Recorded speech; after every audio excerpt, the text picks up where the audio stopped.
ஆண்டவராகிய இயேசு கிறிஸ்துவின் நாமத்தில் அன்பின் வாழ்த்துக்கள்.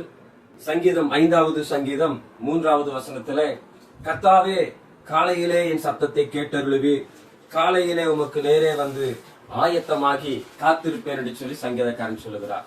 ஆம் தேவ பிள்ளைகளே, காலையிலே தேவ சமூகத்துக்கு முன்பதாக ஆயத்தமாகி காத்திருக்கிற அந்த காலை ஜெபம் ஒரு மனிதனுடைய வாழ்க்கையில ரொம்ப ரொம்ப முக்கியமான ஒரு காரியம்.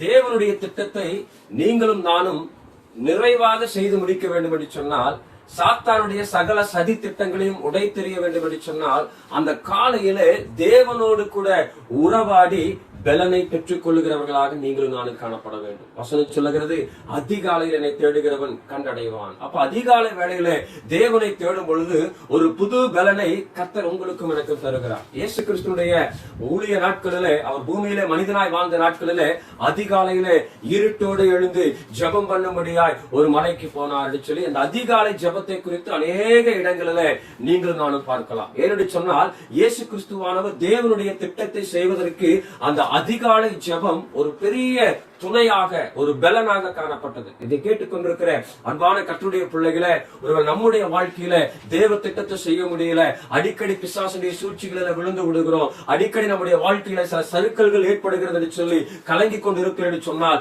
அவைகள் எல்லாவற்றையும் மாற்றுவதற்கு ஒரு பெரிய ஆயுதம் அதிகாலையில் எழுந்து நேரப்பட வேளையில ஆயத்தமாகி தேவ சமூகத்துல காத்திருந்து ஜெபித்து பாருங்கள். நிச்சயமாக கர்த்தர் ஒரு புது பலனை கொடுப்பார். அந்த புது பலன் தேவனுக்காக பெரிய காரியங்களை செய்யவும், சாத்தானுடைய அத்தனை சதிகளையும் உடை தெரியவும் அது வல்லமை உள்ளதாகவும் பலன் கொடுக்கிறதாகவும் இருக்கும். ஆகவே அதிகாலையில தேவ சமூகத்துல காத்திருப்போம், புது பலனை பெற்றுக்கொண்டு தேவ திட்டத்தை நிறைவேற்றுவோம். கர்த்தர் உங்களை ஆசீர்வதிப்பார். God bless you.